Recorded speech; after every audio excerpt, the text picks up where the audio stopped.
Shalom saudara yang terkasih dalam Tuhan, kembali lagi dalam renungan tekad, temukan kebenaran Allah yang dahsyat. Saudara-saudara yang diberkati Tuhan, mari kita bersatu di dalam doa. Tuhan yang hidup, hati kami haus akan firman-Mu. Kami ingin mengenal Engkau lebih dalam lagi hari ini. Biarlah setiap ayat yang kami baca dan kami dengar, menyentuh dan mengubahkan hati kami. Jadikan firman-Mu makanan rohani yang meneguhkan langkah kami sepanjang hari ini. Terima kasih Tuhan, inilah doa kami, hanya di dalam nama Tuhan Yesus kami berdoa. Amin. Renungan pada pagi hari ini terambil di dalam Galatia 4, ayat yang keempat hingga ayat yang kelima. Demikian bunyi firman Tuhan, tetapi setelah genap waktunya, maka Allah mengutus anaknya yang lahir dari seorang perempuan dan takluk kepada hukum Taurat. Ia diutus untuk menebus mereka yang takluk kepada hukum Taurat, supaya kita diterima menjadi anak. Saudara-saudara yang diberkati Tuhan, pernahkah kita merasa hidup ini seperti daftar tugas yang tidak pernah selesai? Terjebak dalam siklus harus dan seharusnya untuk membuktikan diri kita layak diterima atau dikasihi?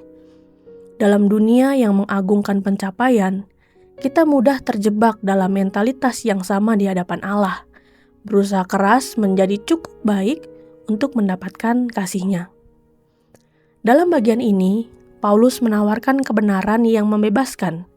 Sebelum Kristus datang, umat Allah hidup seperti anak di bawah perwalian hukum Taurat, yang menuntut tetapi tidak memberi kuasa untuk memenuhinya. Mereka terkurung dalam sistem yang menunjukkan dosa, tetapi tidak dapat menyelamatkan. Namun pada waktu yang tepat Allah bertindak. Ia tidak mengirimkan daftar peraturan baru atau seorang nabi lainnya. Ia mengutus anaknya sendiri. Yesus datang sebagai manusia sejati dan menaati hukum yang tak sanggup kita penuhi. Mengapa? Untuk menebus kita. Saudara-saudara, kata menebus di sini berbicara tentang membayar lunas suatu hutang.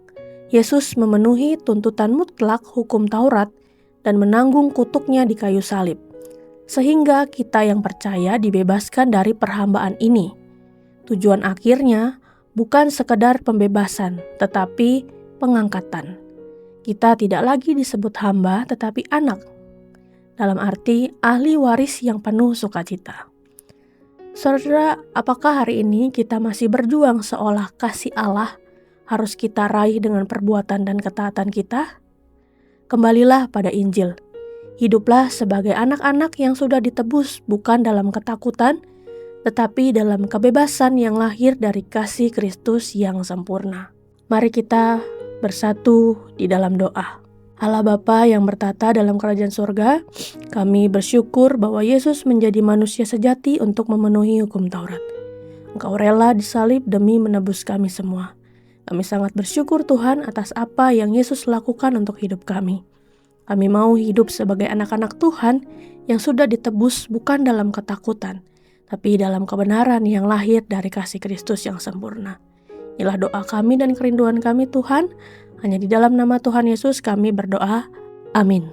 Saudara yang terkasih, jika saudara memiliki pokok-pokok doa yang dapat dibagikan kepada kami untuk kami doakan, saudara-saudara bisa mengisi pada link deskripsi dari tayangan ini atau men-scan barcode yang ada di tayangan ini.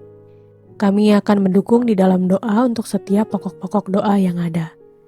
Dan jika saudara-saudara diberkati melalui kebenaran firman Tuhan hari ini, silahkan bisa dibagikan tayangan ini kepada siapapun yang saudara rindu untuk mendengarkannya. Selamat melakukan firman Tuhan yang dahsyat. Tuhan Yesus memberkati.